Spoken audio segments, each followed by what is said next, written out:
이제 경제적으로 굉장히 어려운 시대가 다가옵니다. 근데 이 경제적인 어려움은 그저 보통 어려움이 아닙니다. 굉장히 어려워질 것입니다. 아마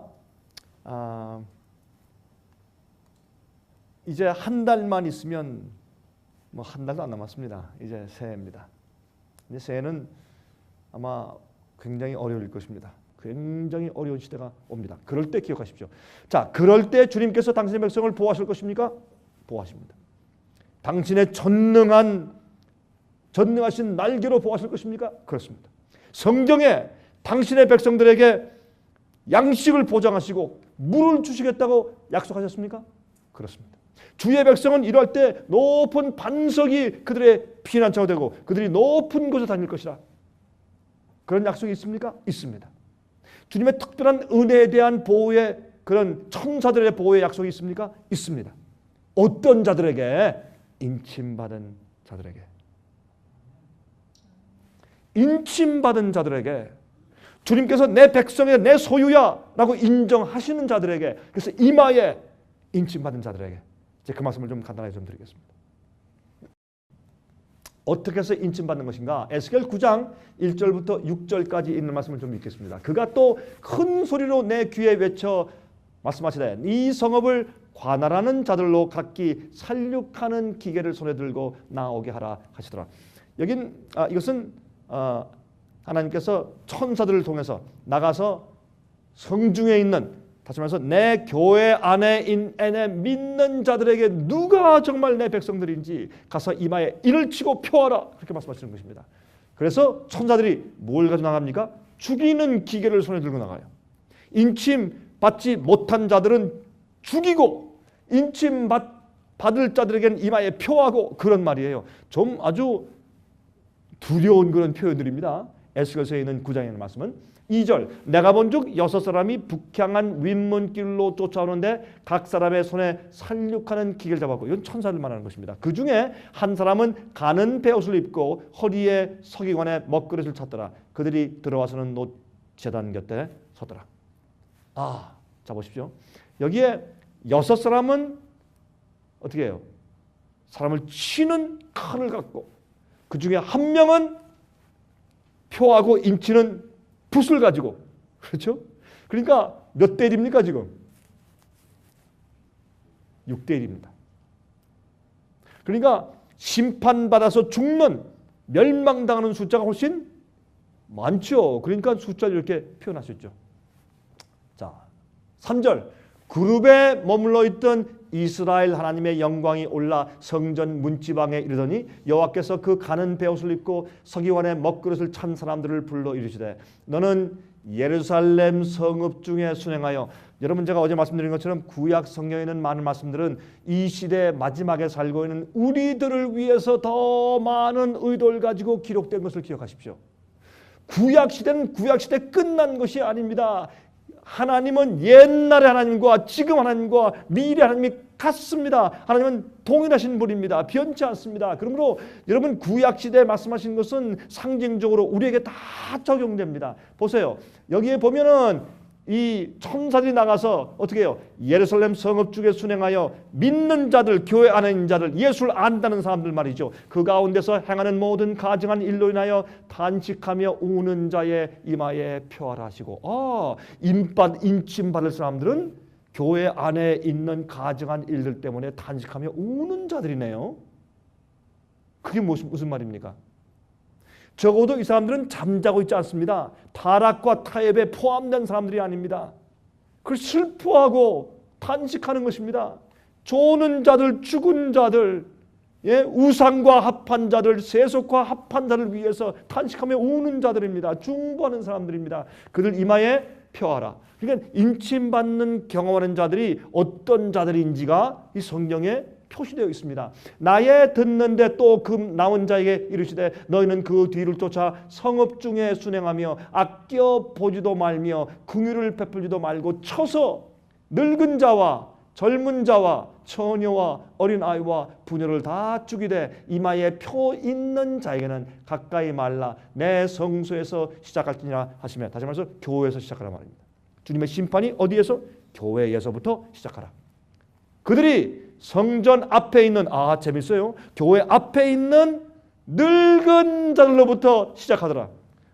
제가 이걸 얘기하니까 어떤 할머님이 목사님 늙은 것도 서러운데 어떻게 심판이 또 우리부터 그렇게 얘기하신다고. 그래서 할머니 그런 뜻이 아닙니다. 여기에 늙은 자는 누구요? 제사장, 쉽게 말하면 누구? 목사들, 저 같은 사람부터, 저처럼 목사 같은 사람들부터 시작하는 말입니다. 그들이 성전 앞에 있는 교회 지도자부터 시작하라. 왜? 가르치는 자가 준비 안 됐으니 먼저 치라. 그 다음에 장로, 그 다음에 집사, 그 다음에 평신도, 그런 뜻이죠.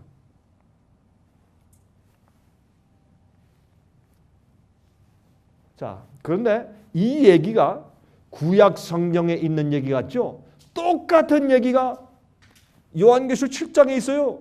우리가 사는 이 시대에 적용되는 예언에 기록되어 있어요. 2일 후에, 계시록 7장 1절부터 4절, 2일 후에 내가 내 천사가 땅 내 모퉁이에 선 것을 보니 땅에 사방에 바람을 붙잡아 바람으로 하여금 땅에나 바다에나 각종 나무에 불지 못하게 하더라. 여러분 보세요. 우리가 먹는 음식은 어디에서 나옵니까? 여기 보세요. 땅, 바다, 나무에서 나지 않습니까? 이것이 우리가 먹는 것들 아닙니까? 그러니까 음식을 만드는 이 세 군데 사방에 바람이 부니 황폐하게 되는 것입니다. 어려워지는 것입니다. 여러분 성경에서 내 바람을 무엇이라고 자주 상징합니까? 예? 전쟁을 상징합니다. 폐허를 상징합니다. 재난을 상징합니다. 기근을 상징합니다. 이런 것들이 생겨서 어떻게 해요? 우리가 먹고 사는데 필요한 세 군데 재앙이 떨어집니다. 또 봄에 다른 천사가 살아계신 하나님의 인을 가지고 해 돋는 데로부터 올라와서 땅과 바다를 해롭게 할 권세를 얻은 내 천사를 향하여 큰 소리로 외쳐가라되. 여러분 에스겔서 9장에 말이죠. 이 칼로 치라 그랬습니다. 여기는 어떻게 해요? 재난으로 황폐케 하라 말입니다. 사방 바람이 불기 전에 붙잡아라 아직 안 된다 라고 말씀하시면서 이런 때는 인침이 오는 시대인데 인침이 올 때는 뭐가 있다? 먹고 사는 일이 심각해지고 세상에 재앙들이 떨어진다. 그렇게 말씀하시는 거예요. 그래서 인침의 사건과 이 세상이 황폐해지고 살기 어려운 지경이 되는 것은 꼭 같이 가는 것이에요. 가로되 우리가 우리 하나님의 종들의 이마에 인치기까지 땅이나 바다나 나무나 해하지 말라 하더라. 내가 인맞은 자의 수를 들으니 이스라엘 자손의 각 지파 중에서 인맞은 자들이 14만 4천이. 여러분 이 14만 4천에 대한 이야기 가지고 참 많은 그런 사교들이 많이 생겼습니다. 우리 교회와야 14만 4천이다. 이렇게 해야 된다. 저런 사람이 14만 4천이다. 예, 그런 사교들이 많이 생겼죠. 여기 보면 살아계신 하나님의 인을 이야기합니다. 또 이마에 인친다고 말합니다. 이게 무슨 말일까요? 왜 이런 일이 생길까요? 요한계시록 14장 1절부터 4절 보십시다. 이런 말씀이 있습니다. 또 내가 보니 보라 어린 양이 시온 산에 섰고 그와 함께 14만 4천이 섰는데 그 어디에요? 이마에 어린 양의 이름과 그 아버지의 이름을 쓴 것이 있도다. 자, 참 재밌는 얘기 아닙니까? 그러니까 이마에 표해요. 인침이 있습니다. 이게 무엇일까요? 무엇을 말하는 것일까요? 거기에 어린 양의 이름과 그 아버지의 이름이라고 되어 있습니다. 성경에서 이름이라고 얘기할 때 이름은 성품을 말합니다. 이름은 또 영광이라고 이제 우리가 해석할 수도 있습니다. 여러분 출애굽기 33장과 34장 보시면 거기 설명되어 있죠. 하나님께서 이스라엘 백성들이 너무나 목이 곱고 완악하니까 내가 이들과 함께 가나안 땅에 들어가지 않겠다. 너 데리고 가라. 나 보기도 싫다 이제. 그렇게 말씀하시니까 어떻게 했습니까? 모세가 하나님 아버지시여 이들은 아버지의 이름으로 하나님의 이름으로 일컫는 백성이 아닙니까? 하나님께서 애굽에서 그들을 구원해 내실 때는 언제고 여기서 죽게 하시면 하나님 욕 먹습니다. 안 됩니다. 하나님께서 어떻게 해요? 모세의 마음을 테스트하기 위해서 그렇게 하시죠. 그때 모세가 중보자 예수님을 상징합니다. 그래서 백성들과 하나님 사이에서 어떻게 충보하는 차라리 주님이시여 그렇게 안 하시면 내 이름을 하늘의 기념책에서 하늘의 생명책에서 지워주십시오. 내가 차라리 죽어서 멸망당하는 것이 낫지 주님 내 백성을 버리는 거 내가 못 봅니다. 그렇게 하나님 마음으로 중보할 때 주님께서 그래 알겠다. 내가 너희와 함께 가마. 그러면 이 어떻게 했습니까? 모세가 하나님이시여 정말 그렇게 가시는지 안 가시는지 우리가 확인해야 되겠습니다. 그러면 주님께서 정말 우리와 함께 가실지를 알기 위해서 내게 증거를 주십시오. 그럼 무슨 증거를 줄까? 하나님이시여 내게 당신의 영광을 보여주십시오. Show me thy glory. 그런 얘기가 나오죠. 그때 하나님께서 그래 내가 너에게 내 영광을 보여주겠다 하시면서 지나가시면서 뭐라 어떻게 하세요? 나는 여호와라 여호와라 이름을 선포하세요. 그렇죠?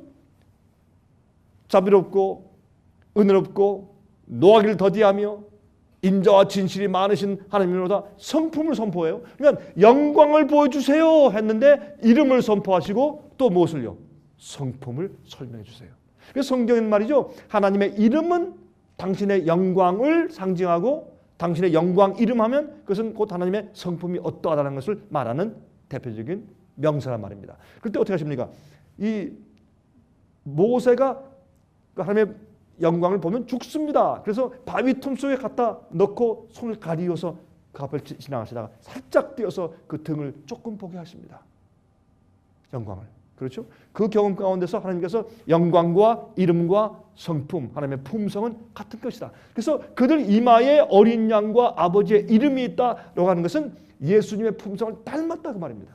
그래서 성도의 인내가 여기 있나니 저들은 하나님의 계명을 지키며 예수의 믿음을 가진 자라고 성경은 설명합니다. 누구들? 마지막 시대에 사는 사람들. namely, 즉 누구요? 14만 4천을 그렇게 성경은 표현합니다. 요한계시록에 있어서. 그래서 예수께서 이 땅에 사실 때 가지고 사신 그러한 믿음을 가지고 사는 자들. 여러분 보세요. 예수께서 이 땅에 사실 때 가진 그 믿음을 가지고 주님께서 무엇을 하셨습니까?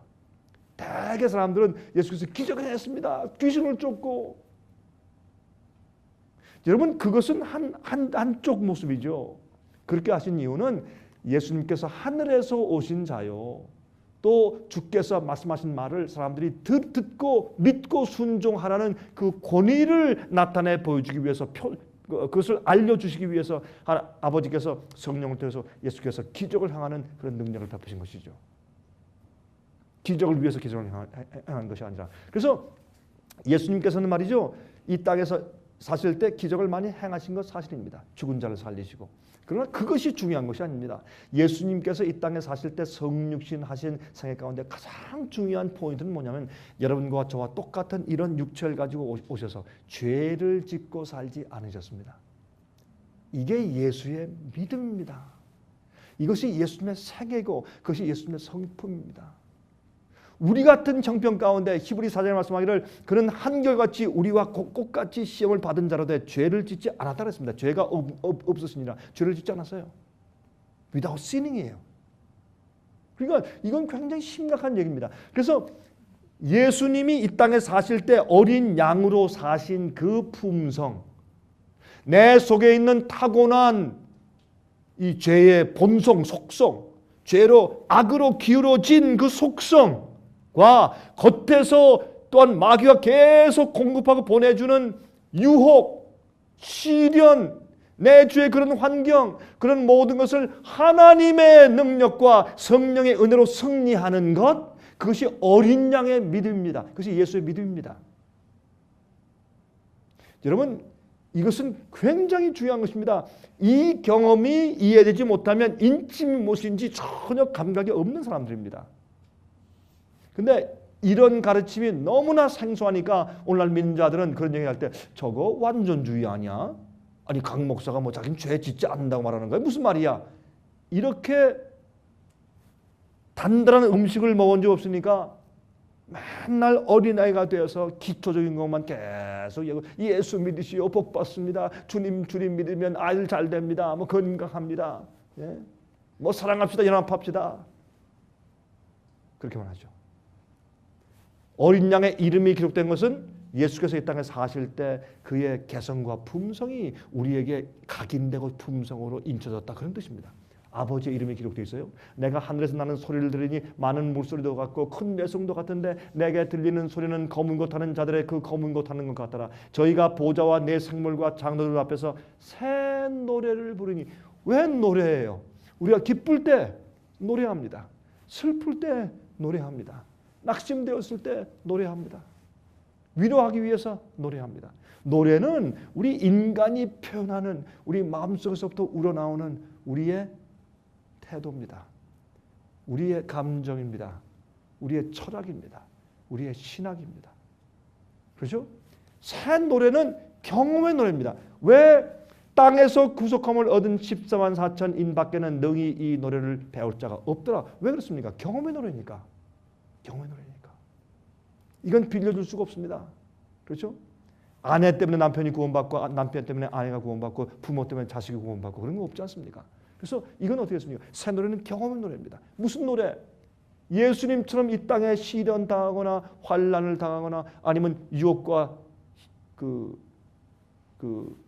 마귀의 공격을 당해도 승리한 경험, 그 품성의 경험을 말하는 것입니다. 이 사람들은 여자로 더불어 더럽히지 아니하고 정절이 있는 자라 어린 양이 어디로 인도하든지 따라가는 자며. 그렇잖아요. 이 세상에서 예수님을 주님께서 어디로 인도하든지 따라가는 경험을 하지 않은 자들이 어떻게 나중에 영원한 세계에서 주님을 영원히 우주에서 따라갈 수 있겠습니까? 어린 양이 어디로 인도하든지 따라가는 자들, 그러한 이 세상에서 자기의 경험의 노래를 불렀는데 그건 새 노래예요. 왜 새 노래인지 아십니까? 개국 이래로 없던 환란이 앞으로 올 것이기 때문에 과거에 어떤 순교자들도 어떤 그리스도인들도 어떤 환란과 핍박을 지난 사람들도 로마 시대에도 중세기에도 초대교회 핍박 때에도 어느 때에도 그런 핍박과 환란을 당해본 적이 없어요. 마지막 시대에 있는 마지막 그 대환란, 개국 이래로 없던 환란을 통과한 자들이 겪는 그들의 경험의 노래니까 새 노래예요. 어느 과거 시대 4,000년 전에 3,000년 전에, 2,000년 전에, 100년 전에 살던 사람들도 이 노래를 따라 부를 수가 없어요. 왜? 특이한 상황, 마지막에 특별한 상황 가운데 통과하면서 그들이 배운 경험의 노래이기 때문에 다른 사람이 배울 수가 없어요. 그걸 말하는 것입니다. 에스겔 9장 4절, 아까 말씀으로 돌아갑니다. 그럼 구약에 있어서 에스겔 8장은 말이죠, 교회의 타락, 다시 말해서 이 성전에 들어가는 문이 있는데도 그건 놔두고 옆에 그 벽에다가 큰 구멍을 뚫고 들락날락하고, 이건 무엇입니까? 하나님께 나아가는 길인 복음이 잘못 가르쳐지고 있는 것을 상징하는 것이에요. 근데 그렇게 이제 성전이 타락하면서 제일 먼저 가려고 해보니까 성전 앞에 무슨 우상이 있어요? 투기의 우상이 세워졌어요. 교회에서 교회가 타락하는 지름길이 무엇입니까? 시기, 질투, 투기예요. 남의 인물을 탐하고 남의 명예를 탐하고 남의 인기를 탐하고 저 사람이 장로고 왜 나 나하냐? 어떤 목사들은 목사들끼리 저 목사는 왜 교회들이 1,000명인데 난 10명이야? 투기, 질투, 시기의 우상 때문에 교회가 망해요. 우리 개인 생활이 망하고 신앙이 망해요. 왜 재직교에서 그렇게 싸우고 뒤집어고 난리예요? 투기의 우상 때문에 그래요. 마음속에 어떻게 그 계명의 10계명의 맨 마지막에 10계명에 무슨 말씀합니까? 마지막에 뭘 하지 말라? 탐내지 말라. 탐내지 말라. 예? 탐내지 않을 수 있는 마음을 갖는 것은 거듭난 마음이요, 성령이 충만한 마음이요. 참 제가 여러분 하면 그런 마음이 들어가죠. 아유, 저 목사는 왜 다른 데서 하지? 시카고까지 멀리 비행기 아니 시카고까지 멀리 여행 와서 소리를 지르나? 다른 데 소리를 지르지. 여러분들이시요. 참 큰일 났어요.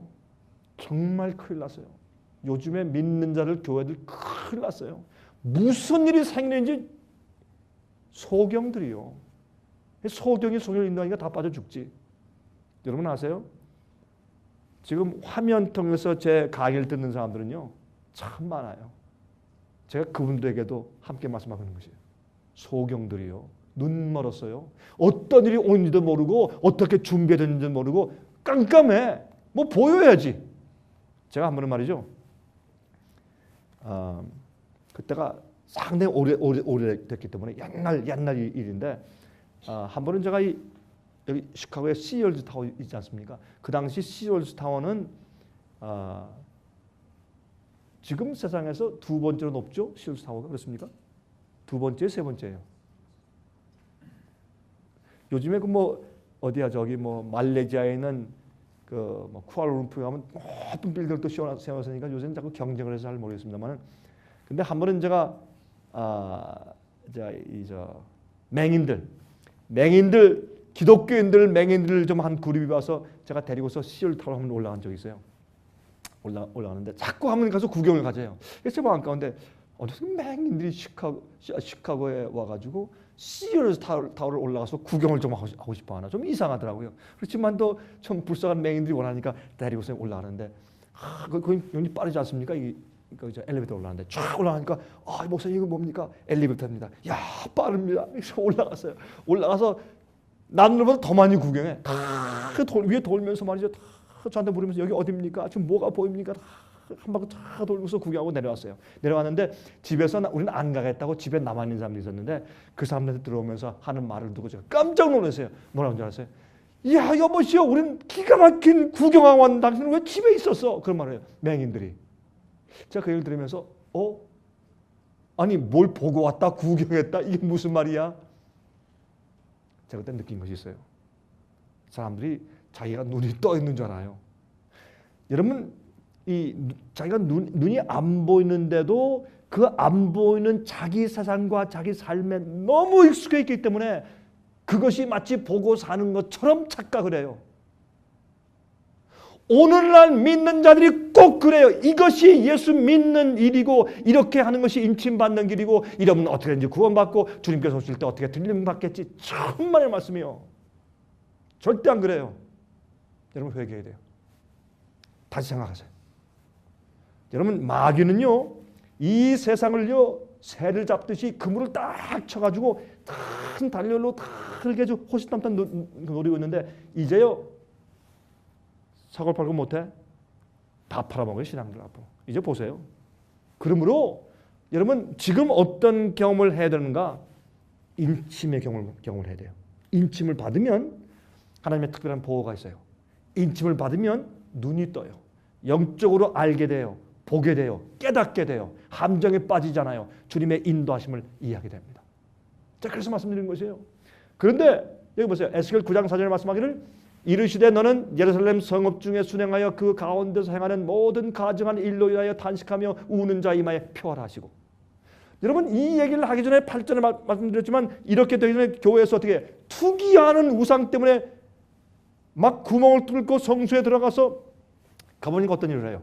거기에 성소에 들어가니까 성소 안에 낙서를 잔뜩 해서 아주 이상한 그런 곤충들과 그런 짐승의 그림을 막 그려놨어. 이게 뭐예요?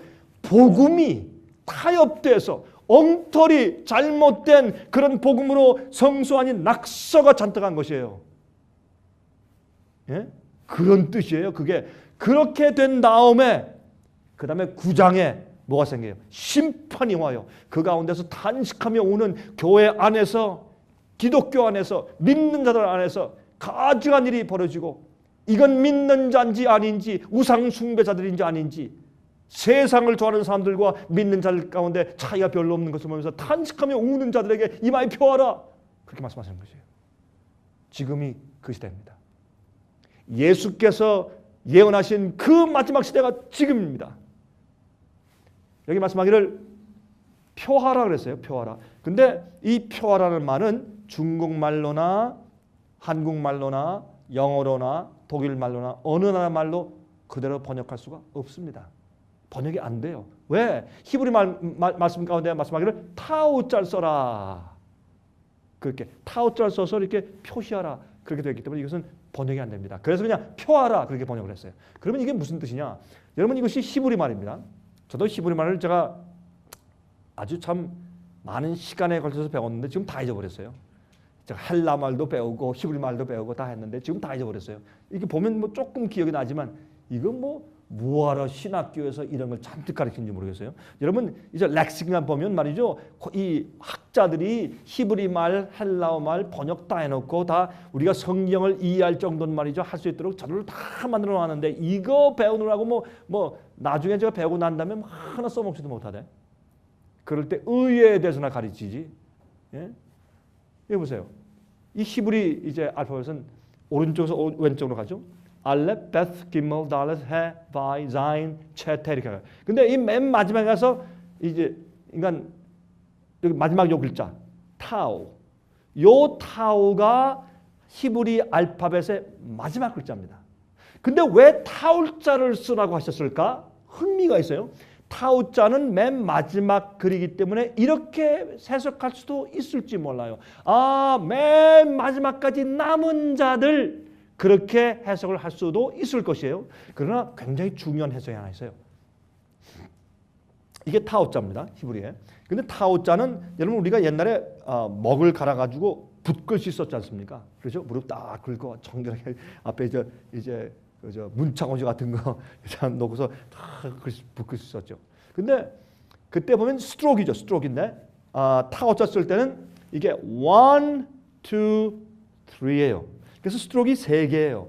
그런데 이 서기관들은 특별히 성경이나 율법책을 복사하는 일을 많이 했으니까 참 거룩한 일이었죠. 그래서 이 사람들이 이제 쓸 때 어떤 데는 빨리 쓰기 위해서 필개체를 만들었죠. 우리도 마찬가지죠. 필개체를 만들죠. 그래서 필개체를 만드는데 어떻게 썼느냐? 이렇게 썼어요. 이렇게 타우자 갖다 하나, 둘 이게 귀찮으니까 이렇게 했어요. 복사를 해나가다. 그래서 이것이 타우자인데 나중에 예수님께서 이 땅에 사실 때쯤 해서 그들이 필기체로 빨리빨리 쓰는 그 문체가 어떤 것이었냐? 이것이었습니다. 이게 타우였습니다. 이렇게 뭐예요? X예요. 이걸 조금만 틀어보면 무슨 표시입니까? 십자가입니다. 참 흥미 있어요. 그런데 여러분 그 성경을 보시면 성소에서 진설병이 성소에서 생명의 떡이신 예수님과 말씀을 상징하기 위해서 성소 안에 진설병이죠. 떡상이 있지 않습니까? 거기에 있던 진설병을 구울 때 어떻게 안실 아침에 구하라 그랬어요. 아니 안실에 일하지 말라 그렇게 말씀했는데 근데 진설병은 특별히 안실 아침에 구하라 이렇게 그 구약성경이 명령했어요. 왜 그런가? 이것은 하나님 그날에 하나님께서 하늘에서 오는 프레시한 말씀을 주도록 하기 위해서 그 상징하기 위해서 그날 구워라. 생명의 떡의 말씀을 굳게 하기 위해서 안식 아침에 구워라 이렇게 명령했는데 그때 그것을 구울 때 말이죠. 잘 구운 다음에 레위인들이 구운 다음에 이게 잘 익었는가 안 익었는가를 알기 위해서 그들이 어떻게 했냐 아십니까? 이렇게 보고서 옆에 이렇게 창처럼 생긴 그런 포크가 있어요. 그걸 옆구리를 꾹 찔러봤어요.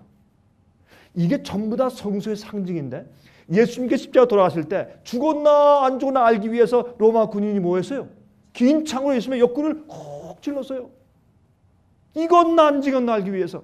6월절 양신 예수님이 정말 돌아가셨나 안 했나 알기 위해서 찔렀어요. 그때 물과 피가 흘렀어요. 왜 물과 피가 흘렀어요? 그것은 이 의학적인 증거요. 물과 피가 흐른 것은 예수님의 심장이 파열된 것을 말하는 것이에요. 여러분의 죄와 제 죄를 위해서 대신 담당하셨는데 죄를 지신 것이 무슨 뜻인지 아십니까? 사람들이 예수님의 십자가에 돌아가실 때 그 못 자고 그 고통이 나의 죄를 위해서 당한 고통이니까 그것 때문에 내가 구원받는구나 그래요. 아니에요. 예수님은 십자가에 못 박히시는 고통 때문에 돌아가신 것이 아닙니다. 우리 죄의 무게를 지시다가 심장이 터져 돌아가셨어요. 다시 말해서 우리 죄로 인해서 우리가 죄 대가를 심판받는 고통을 예수님이 대신 져주셨기 때문에 그 고통 때문에 돌아가신 것이에요. 예수님 십자가의 이 상처 때문에 돌아간 것이 절대 아니고 로마 군병이 창을 찔렀을 때 그것 때문에 돌아간 것이 아니고 이미 그 전에 돌아가셨어요. 그래서 예수님 말이죠. 우리가 도둑질하고 우리가 싸우고 우리가 죽이려고 하고 우리가 사기치고 우리가 간음하고 한 모든 죄를 우리가 사람을 미워하고 한 모든 죄를 이 세상 사람들의 모든 그 악한 죄들이 쌓이고 쌓일 때 마치 예수님께서 당신 자신이 도둑질하고 당신 자신이 간음하고 당신 자신이 사람을 해하고 죽인 것 같은 그런 죄의 의식 우리 인간이 당해야 할 죄의 결과의 모든 그 형벌을 예수님이 당신의 영혼 가운데서 당하셨잖아요. 그것이 이사야 53장 얘기 아닙니까? 예? 우리의 형벌 대신 지시고 그 우리의 죄가 예수님의 심장을 찔러서 더 이상 감당할 수 없으니까 주님께서 어떻게 해요? 나의 하나님 어찌하여 나를 버리십니까? 무슨 뜻입니까? 죄인이 되어서 여러분 고린도후서 5장 21절에 말씀하기를 죄 없는 자가 죄가 되시면 우리로 하여금 의로운 자가 하기 위함이라 그랬습니다. 그러므로 우리의 죄를 가져가시고 당신의 의를 우리에게 주시면서 우리의 죄를 대신 지신 거 아닙니까? 그것이 예수의 그 십자가의 고난과 죽으심 아닙니까?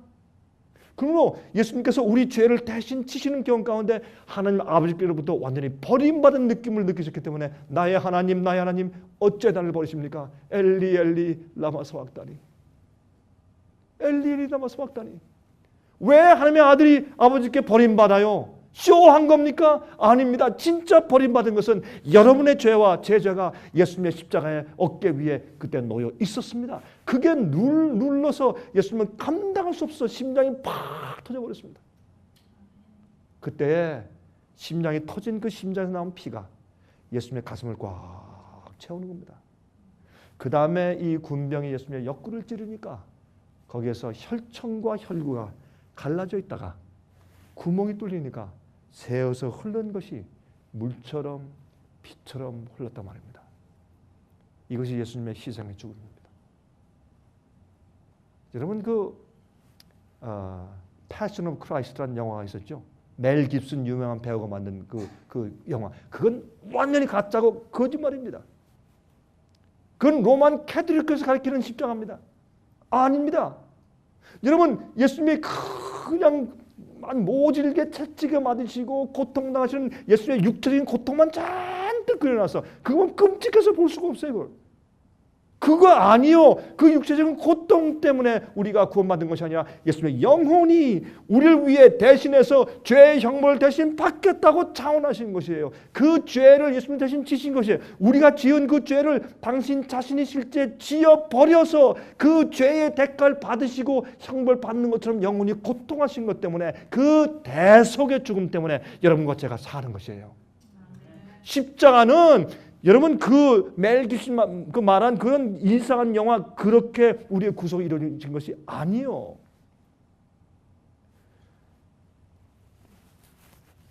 그래서 그 빵을 굴 때 이렇게 찔러본 다음에 그 다음에 이 빵이 다 익었다 하면 어떻게 나왔어요? 이렇게 십자가 표시가 나왔어요. 그것이 진설병이었어요.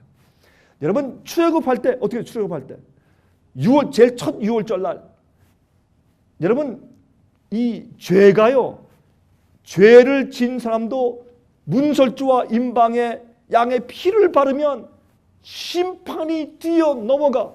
pass over. 유월절이요. 심판이 넘어가 버려요. 왜? 내가 잘해서요? 아닙니다. 내 대신 돌아가신 유월절 거룩하신 어린 양이 내 위에 피를 흘리셨어. 그 피를 바르면 이 죄의 형벌이 심판이 지나가 버려요. 그게 유월절이요. 우리가 거듭남 경험으로 죄를 슬퍼하고 회개하고 죄를 버리면 고백하면 주님께서 내 마음의 회개를 하시고 우리가 마음의 문에 뭘 바르는 것입니까? 예수님의 피를 바르는 것입니다. 그럼 심판이 지나갑니다. 그때도 어떻게 했어요? 이걸 바르라고 할 때 어떻게 해요? 바를 때 문설주에 맨 위에 임방에 발라 이렇게. 또 왼쪽에 오른쪽에 나머지는 어떻게 하라? 땅에 쏟으라. 그럼 표시가 뭐예요? 십자가였어요. 십자가에 대한 표시는 말이죠. 구약 성경에 가득해요.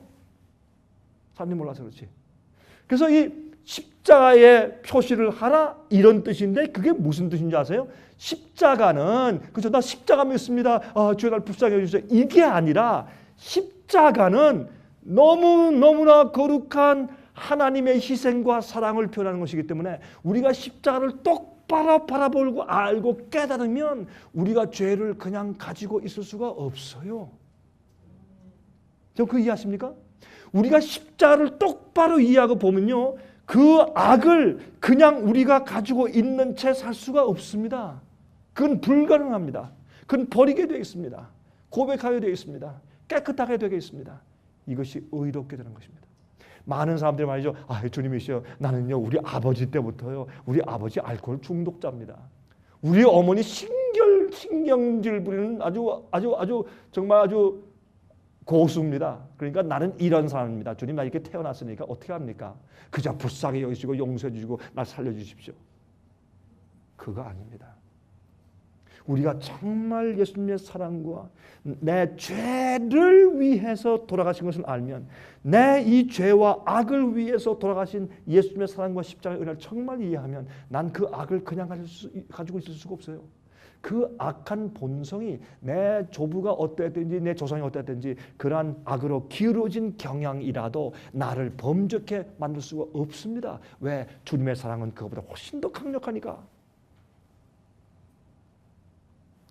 그래서 십자가로 이렇게 표한다, 인친다라는 것은 무슨 말이냐면 주님의 십자가의 능력과 은혜가 나를 구속했는데 어디에서 왜 이마예요? 이마 속에는 뭐가 있어요? 우리의 개성이 있고 품성이 있어요. 그래서 나를 모든 죄에서 나의 개성에서 모든 데서 나를 구속해서 죄로부터 해방한 것이 십자가요. 그래서 십자가의 능력과 파워와 복음이 나를 모든 죄와 파워에서 나를 건져냈다는 표시로 십자가를 표하는 것이에요. 어디에? 이마에. 성경은 그렇게 설명하고 있어요. 보세요. 그런데 디모데후서 2장 15절부터 19절 보세요. 내가 진리의 말씀을 옳게 분별하여 구원받는 데서 진리를 아는 것은 굉장히 중요해요. 사람들이 예수만 믿으면 되는데 아니에요. 오늘날 많은 사람들이 예수 믿으면서 다 멸망할 것이에요. 예수 믿으면서 멸망할 자들이 참 많을 것이에요. 왜? 진리를 몰라요. 내가 진리의 말씀을 옳게 분별하여 부끄러울 것이 없는 일꾼으로 인정된 자로 자신을 하나님께 앞에 드리기를 힘쓰라. 망령되고 헛된 말을 버리라. 저희는 경건치 아니하며 점점 나아가나니 저희 말은 독한 창질에 썩어져 감과 같은데 그 중에 후메네오와 필레도가 있느니라. 그때 잘못된 오리를 가르치는 사람들이 교회에 있었어요.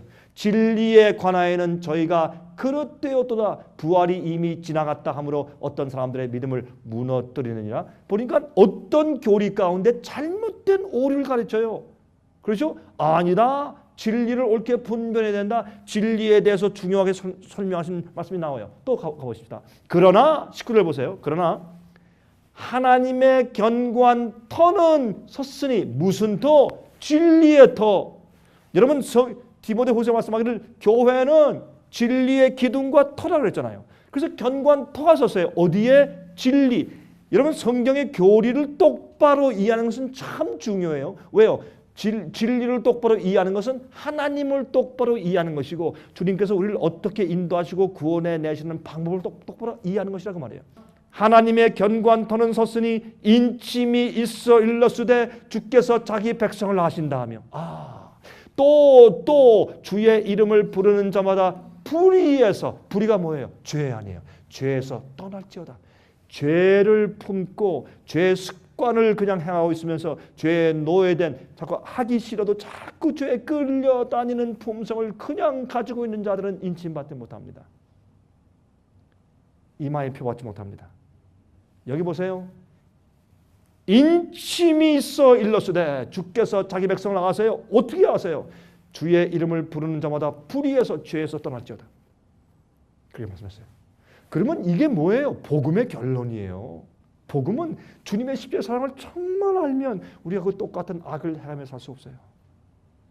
주님의 성령의 은혜를 구하고 거듭나고 죄를 버리고 승리하는 경험에 들어가게 되어 있습니다. 자 보세요. 에베소 4장 30절 하나님의 성령을 근심하게 하지 말라. 그 안에서 너희가 구속의 날까지 인치심을 받았느니라. 우리가 인침 받는 일에 인을 치시는 역사하시는 분은 성령이시네요. 그래서 성령 안에서 인침을 받았다. 성령께서 우리를 인치셨다. 그렇죠? 그래서 우리가 구속의 날까지 우리가 마지막 영생에 들어가는 것은 어떻게 해요? 결론이나 그 전에 사는 우리 생활에서 인침받는 경험이 있어야 영생에 들어가는 것이에요. 그렇게 설명하고 있는 것이에요. 그러면 여러분 로마서 6장 끝에 무슨 말씀을 했어요? 너희가 모든 말씀을 거듭나고 거룩한 열매를 맺었으니 그러므로 너희가 나중에 오는 결론은 뭐라고? 영생이라고 했어요. 우리가 지금 영생에 들어간 것이 아니에요. 영생은 보장되어 있는 것이지 영생의 약속을 주신 것이죠. 그러나 지금 우리가 얻어야 될 것은 의의 거룩한 열매예요. 의의 거룩한 열매가 없는 자들은 영생에 들어갈 수가 없습니다. 이게 참된 복음입니다. 자, 그래서 성령으로 인침받죠? 보세요. 에베소 1장 13절 14절 그 안에서 너희도 진리의 말씀 또 진리가 중요하죠. 왜 그런지 아세요? 성경에 있는 진리대로 우리가 변화되고 진리대로 우리가 거룩하고 씻어요. 이 성경의 가르침을 잘못 믿어버리면 우리는 그렇게 변화될 수가 없어요. 마귀의 함정에 빠져버려요. 잘못 알면 잘못된 길로 가버려요. 그래서 너희도 진리의 말씀 곧 너희의 구원의 복음을 듣고 복음을 똑바로 믿어야 돼요. 그 안에서 또한 믿어 약속의 성령으로 인치심을 받았으니 그러므로 성령의 인침 받는 일과 진리를 말씀대로 똑바로 믿고 사는 일은 얼마나 중요한 일입니까? 꼭 같이 가는 것이에요. 진리를 무시하면 안 돼요. 하나님이 진리이기 때문에 나는 길이요 진리요 생명이라 그랬어요. 그렇죠? 이는 우리의 기업의 보증이 되사 그 얻으신 것을 구속하시고 그의 영광을 찬미하게 하려 하심이라. 여러분 보세요. 하나님께서 우리를 인치시고 우리를 구속하신 이유가 뭡니까?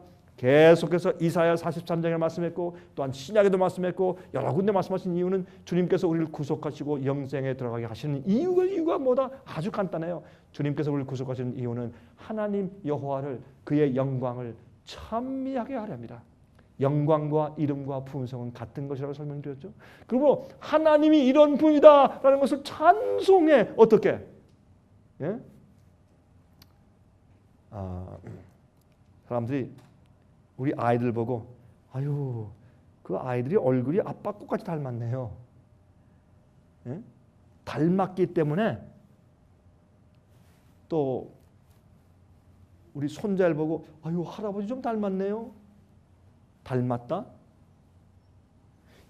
이 얘기예요. 그의 영광을 찬미하게 한다. 하나님의 품성을 닮아서 남들이 볼 때 하나님께서 십자가의 파워로 그 복음의 파워로 복음 뭐라 그랬어요? 로마서 1장 17절에 믿는 자들을 구원하시는 하나님의 능력이라고 그랬어요. 파워라 다이너마이트다. 헬라어로 누나미스 다이너마이트죠. 그것이 복음이에요. 우리 속에 있는 죄를 터뜨려서 내버려요. 그게 복음이에요. 죄를 미워하게 만들고 악을 미워하게 만들고 내가 실수한 것을 정말 회개하고 눈물 흘리게 만들고 탄식하게 만들고 거룩한 것을 사모하고 의를 사모하고 주님처럼 닮기를 원하고 기도하게 만들고 이게 복음이에요. 그렇죠? 그래서 우리가 우리 생애로 품성으로 하나님의 영광을 찬미해. 남들이 볼 때 하나님께서 십자가로 변화시키신 파워의 증거가 여기 있구나. 정말 예수님의 십자가에 돌아가신 우리 알고 이해를 못했는데 그 십자가의 보혈과 그 속죄로 이 악인들이 죄인들이 이렇게 변화가 되었구나. 와 하나님 참 놀랍다. 주님의 이름을 찬송하자. 주님의 구속의 방법은 정말 옳고 의롭다. 주님의 심판은 옳다. 라고 찬송 돌립니다. 왜? 주님의 그 보혈과 복음의 능력이 나를 하나님 같은 자로 변화시켰기 때문에 어떻게 해요? 그래서 성령 딱 인쳐. 너는 내 거다. 내 구원의 열매를 받은 자다. 이룬 자다. 그래서 이름을 딱 지시면 어떻게 해요? 그 사람의 성품과 변화됨 때문에 하나님께서 영광을 받으시는 겁니다. 그게 우리 생의 찬양입니다. 여러분 보세요. 이게 사람의 뇌입니다. 여기 이마가 있습니다. 이 이마의 앞부분에 무엇이 있는 줄 아십니까? 이마 앞부분에 우리의 개성, 성품, 판단력, 이성, 의지 그런 것이 이마에 있습니다. 왜 이마에 표한다고 할까요? 우리가 우리의 사고방식, 생각, 판단력, 이성 이런 걸 가지고 우리가 사물을 판단하고 살아요. 살면서 우리가 의지로 어떻게 해요? 선택을 해요. 선택을 하는 힘을 주신 것은 우리가 선택하지 못하면 성품을 이룰 수가 없어요. 개나 고양이한테는요. 너 성품이 참 나쁘다 그럴 수 없어요. 왜? 본능으로 사는 동물들한테 그렇게 할 수가 없어요. 하나님께서 왜 에덴 동산에 선악과를 두신 줄 아세요? 선택을 해서 주님께 순종하고 나가는 것이 없으면 사랑의 완성이 없는 거예요. 그냥 이러면서 죄질 테스트가 전혀 없어. 그냥 태어난 본성대로 그냥 사는 것이에요. 많은 사람들이 이렇게 말해요. 아니야 하나님께서 왜 사람들에게 그 창조하실 때 아예 죄를 지을 수 없도록 딱 창조하시면 좋을 텐데 왜 죄를 짓도록 창조해가지고 범죄하게 만들어가지고 우리 이렇게 고생하고 6-7년 동안 세상에 타락하고 이게 뭐야 도대체 죽고 슬프고 불행하고 그게 아닙니다. 선악과를 주신 이유는요. 하나님께서 오케이 너희 다른 것은 다 먹되 생명과까지 선악을 알게 하는 이 나무의 열매는 먹지 말라. 그게 한마디 있기 때문에 그들이 어떻게 해요? 선택해서 주의 말씀에 내가 그걸 먹을 수도 있어요. 그러나 주께서 그렇게 말씀하셨으니 안 먹고 주님의 뜻대로 사는 내 선택 때문에 뭐가 있어요? 내 성품에 성장이 있고 챌린지가 있어요. 그렇게 하지 않으면, 그렇게 해서 내가 아니야, 주께서 말씀했기 때문에 아니다, 이렇게 하는 나의 선택을 따라서 내가 살지 아니하면 내가 주님에 대한 사랑에 대한 발전이 있을 수가 없어요. 그건 그 사람은 성품이 없는 사람이에요. 본능만 있는 것이지. 그건 동물이요. 그래서 하나님께서 우리 인간이 계속 더 성장하고 하나님과 더 깊은 사랑의 관계에 들어가기 위해서, 왜? 선택력, 자유, 의지를 주신 것이에요. 본능으로 사는 동물이 아니에요, 우리 인간은. 그렇죠? 그래서 이 앞니마에 어떻게 우리가 주께서 명령하실 때 이거 하지 마. 알겠습니다. 아브라함에게 내 사랑하는 독자 이삭을 데리고 모리아 산에 가서 번제로 드리라. 이건 말도 안 되는 얘기예요. 이거는 합리적이도 아니고 이건 아주 잔인한 행동. 하나님이시요, 저기에 있는 저 이방 신들도 그런 명령 안 하는데 어떻게 이 어린 이방 신들은 몰렉 신에게 별로 정이 안 든 어린 애기, 예? 죽이라고까지 말했는데 어떻게 이 다 큰 20살 된 내 아들, 내 독자를 어떻게 들어서 내가 쳐서 칼을 찔러서 죽여가지고 번제, 이건 하나님 말도 안 되고 하나님이 이렇게 잔인하신 분이었습니까? 그렇게 할 수 있지만은 아브라함은 하나님을 알았습니다. 그는 신뢰했습니다. 여기에 목적이 있는 것을 깨달았습니다. 만약에 자기가 아들을 죽였어야 된다면 하나님께서 그를 부활시킬 능력이 있는 것을 믿었습니다. 그래서 이해가 안 돼도 주께서 말씀했으니 알겠습니다. 그 아들을 데리고 모래산에 올라갔어요. 아들이 올라가면서 아버지 참 이상합니다. 아버지가 이런 실수한 적이 없는데 여기 불도 있고 나무도 있는데 어떻게 번제할 양이 없습니까? 이런 실수한 적이 없는데요. 그때 아버지가 그 올라오는 그 눈물, 참 그 슬픔을 어떻게 할 줄 몰라서 참고서 이렇게 침을 좀 삼킨 다음에, 그 표현이 히브리 성경에 있어요. 긴 침묵이 있는데, 근데 그거는 다른 번역에 해석할 수가 없죠. 긴 침묵이 있어요. 그래서 침을 삼키면서 눈물 삼키면서 아들아, 야훼 이래. 여호와 하나님이 준비하실 거다. 하나님이 준비하실 거야. 올라가다 이삭이 또 물었어. 또 침을 삼키고 좀 있다가 아들아, 야훼 이래. 야훼 이래. 이 할아버지가 그 아들을 데리고 올라갔어요.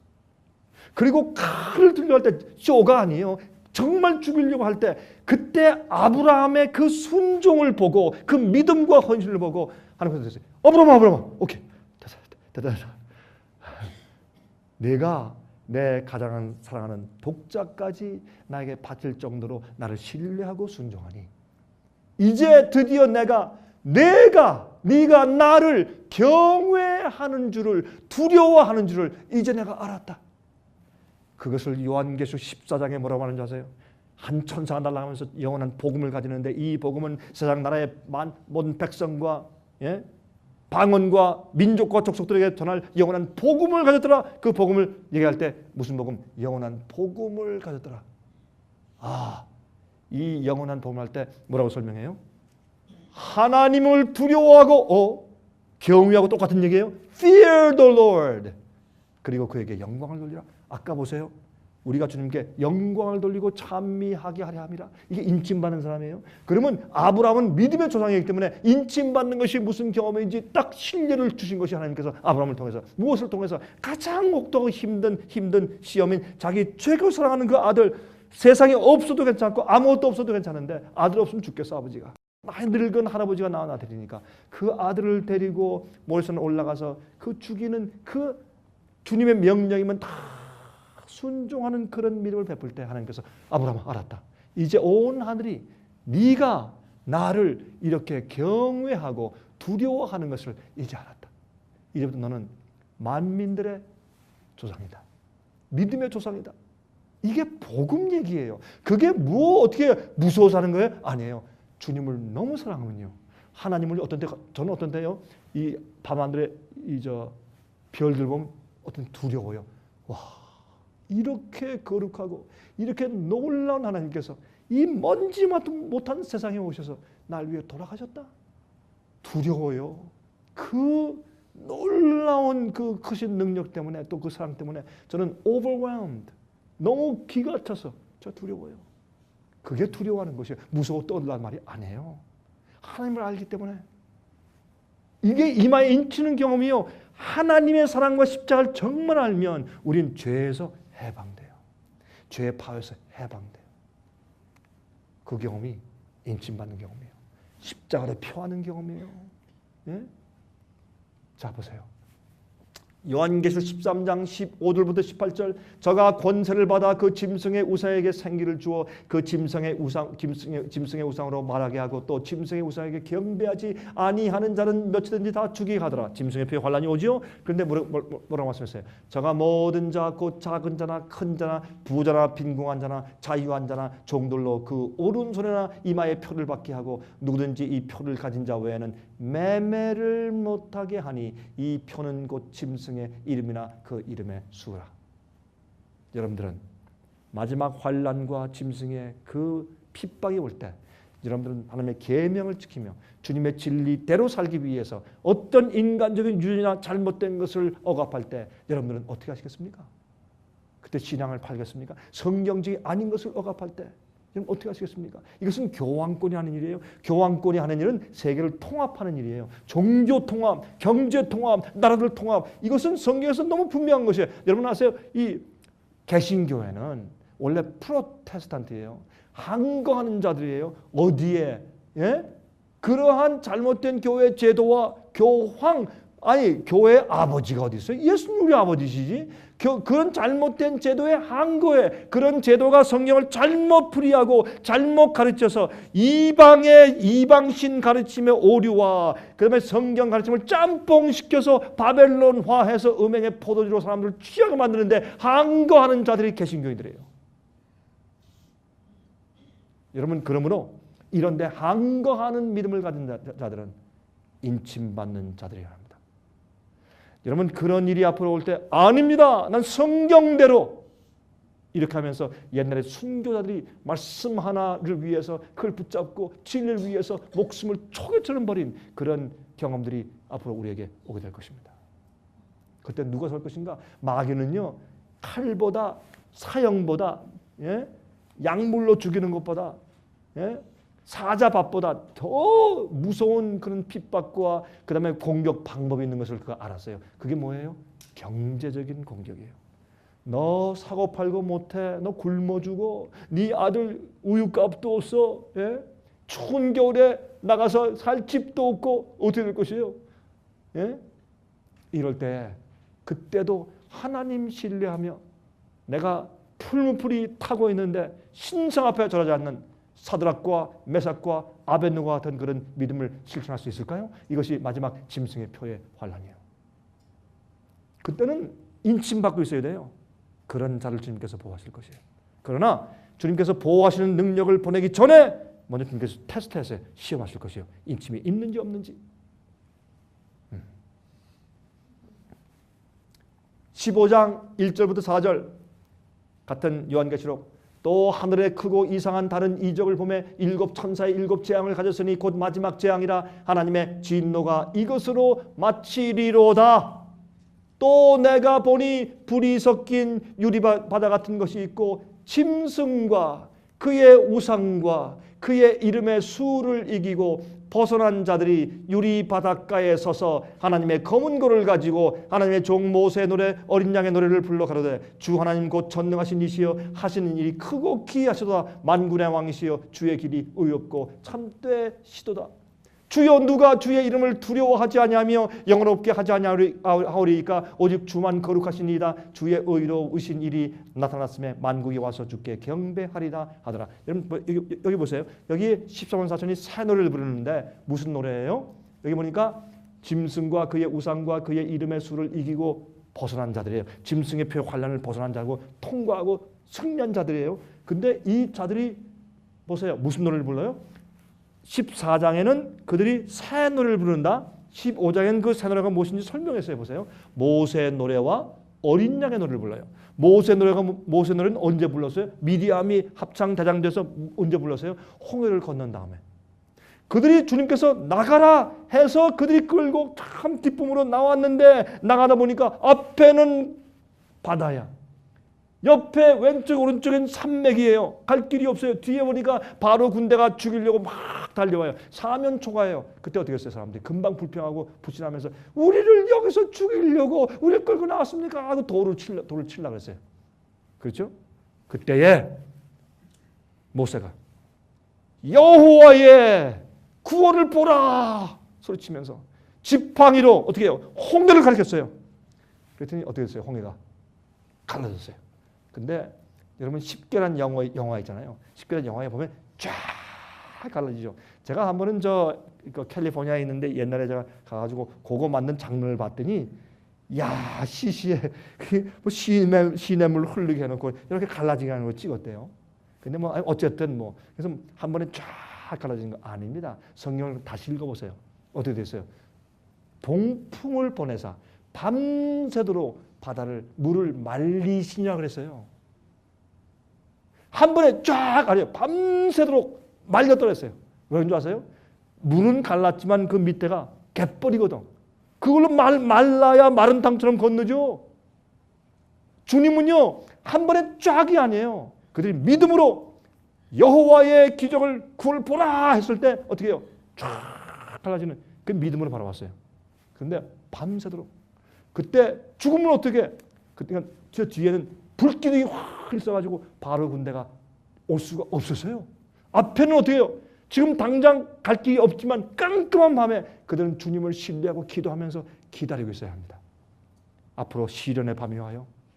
깜깜한 밤이 와요. 그때 여러분들은 지금 이 평화로울 때 주님만 신뢰하며 사는 믿음의 생활을 경험하지 않는 자들은 그때 견딜 수가 없어요. 그게 앞으로 오는 환난이에요. 여러분 그때는 우리는 하나님의 은혜 가운데 참 평안 가운데 쉼 가운데 살 것이에요. 준비 안 된 자들은 난리를 할 것이에요. 불안해서 살 수가 없어요. 그들이 밤에 계속 바람소리를 윙 하는 바람소리를 들었습니다. 아침에 보니까 어떻게 됐어요? 물이 다 갈라지고 그냥 마른 땅처럼 말랐습니다. 그들이 그걸 지나갈 때 오른쪽 왼쪽에 쌓여있는 산더미였던 물들을 보면서 그들이 지나가면서 남녀노소 불문고 그들이 가축을 끌고 지나가면서 그들이 하나님께 찬송을 불렀어요. 그것이 구원의 경험이에요. 이것이 모세의 경험이요. 다시 말해서 그들이 죽게 되는 일의 사면초가 되었을 때 그때 그들이 거기서 하나님께서 구원하시는 구원을 경험하고 나와서 하나님께 찬송을 부르는 것이 모세의 노래였어요. 그러면 어린 양의 노래는 뭘까요? 마지막 시대 여러분 요한계시록 6장 보시면 맨 마지막에 6째인에 끝날 때 뭐라 그랬어요? 어린 양의 진노에서 누가 능히 설 것인가 그랬어요. 어린 양의 심판 예수께서 오시는 것을 어린 양이 오는 것을 설명했어요. 그럼 어린 양의 노래가 뭘까요? 마지막 주의 백성들이 말이죠. 악인들에게 인침받지 못한 자들이 성령이 떠나니까 다 악인들이 되어서 믿는 자들도 성품 변화 없이 죄를 버린 경험 없이 복음에 참된 경험이 없이 그들이 그저 예수만 믿는다고 예수 하다가 그들이 은혜전 끝나면 마귀가 완전히 사로잡을 때 그들이 의로운 자를 죽이려는 그 악한 군대로 변할 것이에요. 여러분 아세요? 변절자는 무서운 거예요. 그럴 때 그들이 의인들을 죽이려고 달려올 때 어떤 일이 어린 양이 너희가 내 백성들을 건드리나 어린 양이 하늘을 가르면서 기적을 베푸시는 거예요. 나중에 그때는 어린 양 예수께서 말이죠. 내가 구속한 자들을 건드리는가 하고 구름을 타시고 이 땅에 제 강림하시면서 영광으로 악인들을 죽인다 그랬어요. 그것이 데살로니가 후서 1장 했잖아요. 예? 당신의 영광의 구름을 타시고 내 백성을 구하면서 인침받은 내 의인들이 어디 있는가? 성도의 이름을 호명하시면서 이 땅에 하늘에서 하늘을 가르시고 옛날에는 홍해를 가르시고 당신 백성을 구원했지만 이젠 하늘을 가르시고 세상 전 이 지구 표면에 흩어져 있는 인침받은 주의 의인들을 데리러 이 땅에 오시는 것이에요. 그것을 경험한 자들이 찬송을 부르는 것이에요. 그것이 모세의 노래와 어린 양의 노래를 부르면서 주님의 기이하신 능력과 전능하신 구원을 찬송하는 것이에요. 인침받은 자들. 예? 다시 읽읍시다. 에베소 1장 13절 14절 그 안에서 너희도 진리의 말씀 곧 너희의 구원의 복음을 듣고 그 안에서 또한 믿어 약속의 성령으로 인치심을 받았으니 여러분 성령은 뭐예요? 성령은 요한복음 14장에 말씀하기를 우리를 모든 진리로 인도하시는 다른 보혜사다. 내가 너에게 이런 모든 말을 생각나게 하고 깨닫게 할 것이라. 그게 성령의 역사예요. 오늘날 성령의 역사는 권능, 병 고치는 거, 힘, 방언, 파워 이거 아니에요. 성령을 받는 사람은 그 마음 가운데 진리를 깨달아요. 진리로 인도하는 분이 성령이에요. 우리 마음 가운데 죄를 깨닫게 하고 성령을 뭐래요? 죄와 의와 심판에 대해서 세상을 책망하시는 분이 성령이세요. 근데 성령 하면 권능인 줄 알아요. 아니에요. 그거는 성령에 의해서 인침받은 자들이 정말 회개하고 죄를 버리고 죄 자체와 파워에서 구속받은 자들에게 주님께서 그 사람들이 믿을만 하니까 안정케 된 사람이니까 그에게 뭐 줘요? 이 복음을 전할 수 있는 파워를 주시는 것이 권능이에요. 그런 사람들이 권능을 전해도요, 그 사람들은 교만하지 않아요. 어떤 사람들은요, 권능 좀 행하면 뭐 갑자기 자기 신이 되는 줄 알아요. 왕이 되고. 아니에요. 그래서요, 오늘날 성령 받았다고 하는 사람들이 교회에서 제일 말썽이 많은 거예요. 잘못된 성령을 받았기 때문에. 응? 그러므로 이 성령으로 인침받는 것을 가장 중요한 것은 성령은 예수께서 이 땅에서 하신 성령이 충만하신 예수님께서 이 땅에서 어떻게 해요? 예수께서 타고나신 죄의 육체의 파워를 이기시고 마귀의 모든 시험과 죄의 유혹을 이기셨어요. 예수님 죄를 짓지 않았어요. 이것이 성령으로 인침받은 자의 의롭게 되는 경험이에요. 거룩하게 되는 경험이에요. 아니에요? 제 얘기가 안 맞는 것 같아요? 버리세요. 듣지 마세요. 그러나 제 얘기가 성경적이고 맞아요? 믿으세요. 연구하세요. 그대로 사세요. 여러분 그렇게 안 하면 여러분 죽습니다. 제가 이렇게 강하게 말씀드린 이유는 오늘날 교회에서 이렇게 가르치지 않기 때문에 사람들이 복음과 진리를 모르면서 어두워져 소경들이 되어 다 빠져 죽기 때문에 제가 이렇게 외치는 것입니다. 다른 이유 없습니다. 자, 이제 끝내면서 제가 한 얘기 하겠습니다. 제가 참 좋아하는 얘기 가운데 이 얘기, 좋아하는 얘기가 제가 많이 있는데 그 중에 하나가 이 얘기입니다.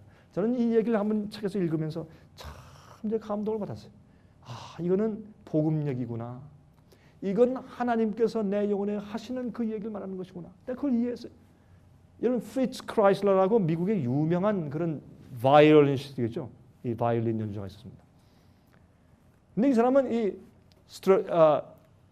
스트라베리우스라고 하는 그 아주 유명한 그런 손수 만든 이태리의 그 명장에 만든 그 바이올린이 없었어요. 그래서 그것을 갖기 위해서 그렇게 찾았는데 찾을 수가 없습니다. 벌써 유명한 사람들이 다 가졌고 몇 개 없는데 세상에. 근데 한 번은 런던 근교에 살고 있는 어떤 할아버지가 그 스트라디바리우스 이 바이올린을 가지고 있다는 소문을 들었습니다. 너무 기뻐서 주소를 알아가지고 편지했습니다. Sir, my name is Fritz Kreisler. 나는 이 바이올린 하는 사람인데 내가 그것을 꼭 갖기 원합니다. 내가 그 좋은 그 바이올린이 있으니까 혹시 안 쓰시면 저한테 파시겠습니까? You name the price. 얼마입니까? 내가 다 드리겠습니다. 그렇게 편지 썼어요. 그러니까 이제 한참 있다가 답장이 왔는데 This violin is not for sale. 안 팝니다. 이렇게 왔어요. 그래서 너무 실망해서 있는데 얼마 후에 이제 그 런던에 가서 이제 리사이트를 하는 기회가 생겼대요. 이 사람이. 이게 실제 얘기입니다. 실화예요. 그래서 이분이 이제 거기 갔어요. 가서 이제 리사이트를 다 음악회 끝나고 난 다음에 조금 다른 데로 파리로 가기 전에 조금 시간이 남았대요. 그래서 시간 이왕 남았는데 내가 가서 그 할아버지 집에 가서 내가 찾아가서 그 바이올린 내가 구경이나 좀 하자. 그리고 갔습니다. 가지고 이제 문을 두드렸대요. 그랬더니 한 할아버지가 나왔습니다. 통통한 할아버지가.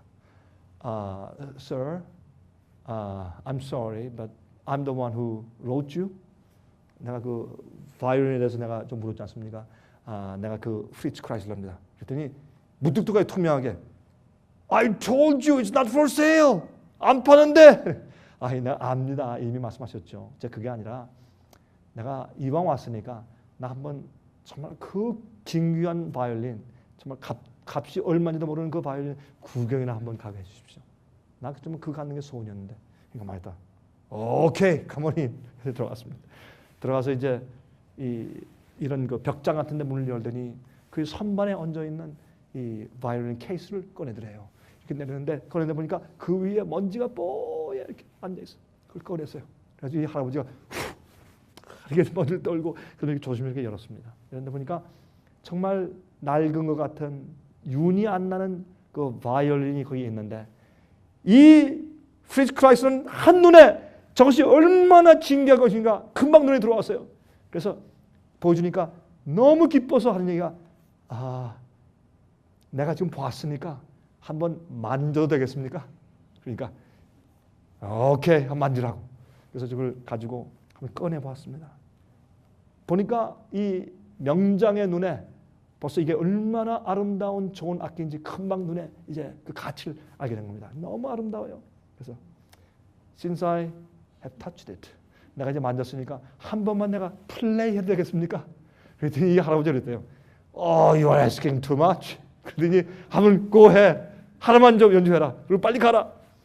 참 퉁명한 할아버지였던 거예요. 그래서 이 사람이 그걸 자기 어깨에 딱 얹어놓고 말이죠. 그걸 뭘 합니까? 조율하면 조율. 이게 띵띵띵띵띵 이렇게 조율할 때 조금 시끄러워요. 조율을 딱 맞춘 다음에 그 다음에 이 사람이 이제 아름다운 그 멜로디를 쭉 하니까 정말 그 집에서 말이죠. 청소도 별로 안 하는 이 할아버지 살고 있는 이 집에서 아름다운 멜로디가 생전 처음으로 흘러나가는 겁니다. 이 주위에 있는 사람들이 이게 아니 너 무슨 채널 듣고 있어? 라디오 어느 채널에 저는 아름다운 음악 있나? 지금 라디오에서 듣는 거 아닌데? 그러면 당신이야? 아니야. 그럼 어디서 오는 거야? 저 할아버지 집에서 온다. 그럼 가보자. 사람들이 동네 사람들이 몰려오기 시작했대요. 몰려와서 어떤 사람들은 창문에서 들여다보고 어떤 사람은 방 안에 들어와서 칼pe서 앉으면서 그 아름다운 음악을 듣기 시작했습니다. 5명, 10명, 20명, 30명, 50명 사람들이 확 동네 사람이 전부 모여서 그 음악을 듣기 시작했어요. 한 곡이 끝났습니다. 우레 같은 박수가 나오면서 please one more, one more, one more, encore. 두 번째 음악을 탔습니다. 우리는 이 시골에 살면서 한 번도 이런 음악을 들어본 적이 없는데 이렇게 훌륭한 바이올린 연주자가 와서 우리한테 이런 아름다운 음악을 선물해 줍니까? 감사합니다. Please one more. 우리 일생 동안 갈 기회도 없으니까 한 번. 세 번째 곡 또 한 번만 더. 네 번째, 다섯 번째 음악을 탄 다음에 그가 드디어 그것을 내려놓고 케이스에 다시 넣었습니다. 그리고서 보호도 넣고서 문을 닫은 다음에 거기에 의자에 앉아있는 할아버지한테 가서 Well, it's yours. 당신 것이죠. 돌려주니까 놀랬다고 합니다. 이분이. 왜? 이 할아버지의 이 눈에서 그렇게 퉁명스러운 할아버지 눈에서 눈물이 쭉 흐르고 있더래. 그래서 왜 그런지 왜 그러시죠? 하니까 그 할아버지가 목이 메인 소리 이렇게 말을 하더래요. It's yours. 당신 것이요. 아니 나한테 이거 판단 얘기입니까? 고맙습니다. You name the price. 얼마입니까? 내가 사겠습니다. 100만 불입니까? 200만 불입니까? 얼마입니까? 그러니까 I told you. This is not for sale. 이거 파는 거 아니라고 말하지 않소. It's yours. 당신 것이요. 무슨 말입니까? 할아버지 하느니가 내가 당신이 음악을 내 바이올린 가지고 음악을 연주하는 것을 내가 보았을 때 내가 깨달은 것이 있습니다. 내가 그것을 내 것이라고 고집하고 있을 때 난 그것을 쓰지도 않고 그냥 내버려 두고서 그것을 그 위에 선반에 올려놔서 먼지만 쌓도록 했는데 이 바이올린을 알고 있는 당신 주인 손에 들어가니까 이 죽은 바이올린이 아름다운 음악을 키기 시작하는 것을 보니까 주인은 내가 아니고 당신이요. 당신이요. 그렇게 말하더래요. 그러면서 그래서 이 프리츠 크라이슬러 이 명장이 정말 이 바이올린을 진짜 1불도 내지 않고 그냥 받아들인 것입니다. 이것은 유명한 일화죠. 실제 있던 이야기입니다. 여러분 제가 이 이야기를 읽었습니다. 깊은 감동을 받았습니다. 저는 이렇게 생각했습니다. 제가 이 책을 읽고 난 다음에 이렇게 제가 기도했습니다. 하나님이시여, 저는 목사 아니에요. 이 세상에 보는 모든 것들이 영적인 교훈이고 저는 모든 경험하는 것들이 제게는 말씀의 이야기이기 때문에 저는 그 말씀을 읽고 그 글을 읽고 이렇게 기도했어요. 하나님이시여, 저는 이 바이올린 같습니다. 주님께서 저를 창조하실 때 주님의 손에서 제가 나왔을 때 얼마나 가치 있고 아름다운 존재였습니까? 그러나 저는 지금까지 계속 내 것은 내 거라고 내 마음도 내 거고 내 달란트도 내 거고 내 시간도 내 거고 모든 것은 내 거라고 고집하면서 내가 세상에 쓸데없는 먼지를 잔뜩 쌓아왔습니다. 그러나 주님이시여, 나를 받으시옵소서. 주님의 것을 다시 받으시옵소서. 내가 주 앞에 내 자신을 드립니다. 내 마음을 드리고 내 몸을 드리고 내 생각을 드리고 내 시간과 내 달란트가 모든 것을 주 앞에 드립니다. 주님이시여, 주님의 거룩한 손으로 다시 내게 연주해 주십시오. 내가 하나님의 영광을 찬미할 수 있게 해주십시오. 내가 목사로 살지만은 내 영광과 내 자랑 위에 살던 것을 회개합니다. 내가 남들에게 인기 위해 살던 것을 회개합니다. 세상에서 많이 얻기 위해 살던 것을 회개합니다. 주님 나를 받으시고 주님 손에서 주님의 능력과 복음으로 다시 내 생애에 연주해 주십시오. 내 생애 자체가 하나님의 영광을 찬미하게 해주십시오. 내가 기도했습니다. 여러분이시여, 우린 인침받아야 합니다. 복음으로 인침받아야 합니다. 성령께서 우리 속에 충만하셔야 합니다. 그리스도의 뜻은, 그리스도라는 뜻은 기름 부음을 받은 자예요. 인침받은 자예요. 그래서 여러분 요한복음에 뭐라 그랬습니까? 하나님의 아들 예수는 아버지의 인친자니라. 예수는 인친자라고 성경은 설명해요. 왜요? 아버지께서 인정하신 자예요. 그게 인침받은 자예요. 성령께서 충만하셔. 여러분 그리스도라는 뜻은 성령으로 기름 부음 받은 자예요. 그리스도인은 예수께서 받으신 똑같은 성령으로 인침받은 자가 그리스도인이요. 그래서 그리스도의 영이 너희 가운데 있는지 확인하라. 없으면 너희는 그리스도인이 아니다. 그래서 성경은 바울 사도는 말씀한 것이에요. 여러분이시여, 이제 곧 어려움이 옵니다. 전 경제학자도 아니고 저는 다른 그런 인간적인 그런 학문의 학자가 아닙니다. 저는 목사입니다. 그러나 저는 압니다. 저도 그런 것을 보고 연구했습니다. 남들이 연구하고 아는데요, 전 몰라요. 이제 굉장히 어려운 세월이 옵니다. 핍박이 오고 환란이 옵니다. 그럴 때요, 예수 민당하는 대부분의 그리스도인들이 멸망하고 망합니다. 왜? 잘못 믿었기 때문에, 진리를 모르기 때문에, 복음을 오해했기 때문에. 그러나 성경대로 진리대로 믿고 거룩하게 된 자, 거룩한 열매를 받은 자, 성령이 충만한 자, 그래서 인침받은 자, 그들은 하나님께서 보호하실 것입니다. 왜? 당신의 아들과 딸이기 때문에. 인침 표한 자니까 내가 표한 자를 건드리지 마라 할 것입니다. 이것밖에는 여러분 우리가 아무리 어떤 수를 써도 앞으로 오는 경제적인 환난과 핍박과 앞으로 오는 모든 그런 어려운 칠장들을 견딜 길이 없습니다. 우린 인침을 받아야 합니다. 그래서 여러분 속에 이번 이 짧은 기회 동안에 여러분 마음 가운데 주의 성령께서 마음 가운데 간절한 그런 소원을 일으키소서.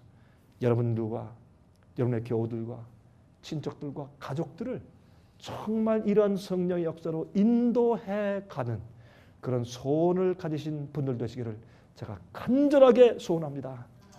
기도하십시다. 자비하신 하늘에 계신 우리 아버지시여, 참 우리는 보잘것이 없는 죄인들이고 질그릇입니다. 그러나 우리는 우리 마음과 몸을 다 가지고 나가서 건전한 위에 주께 바칩니다. 우리의 시간과 우리의 달란트와 능력과 우리의 육체와 우리 모든 것을 주 앞에 바칩니다. 우리 생각까지도 주 앞에 사로잡힌 바가 되어 주 앞에 드립니다. 불쌍히 여기시고 주님의 것으로 취하여 사용하시고 주님의 영광을 찬미하게 해주시며 우리를 창조하신 하나님 아버지시여, 주님의 영광과 이름을 찬송하는 자로 만들고 꼴지어 주시옵시길 기도합니다. 주님이시여, 이제 곧 어려움과 환난이 옵니다. 아버지시여, 깨어나서 참 성령의 경험과 참된 거룩한 인침의 복음의 경험을 하는 자들 되게 저희를 도와주시옵소서. 다시 은혜 보좌 앞에 나갑니다. 십자가의 앞에 가서 무릎을 꿇습니다. 저희를 기억해 주시고 깨끗하게 씻어 주시옵소서. 살아계신 예수 그리스도의 거룩하신 이름만 붙들고 간절하게 기도합니다.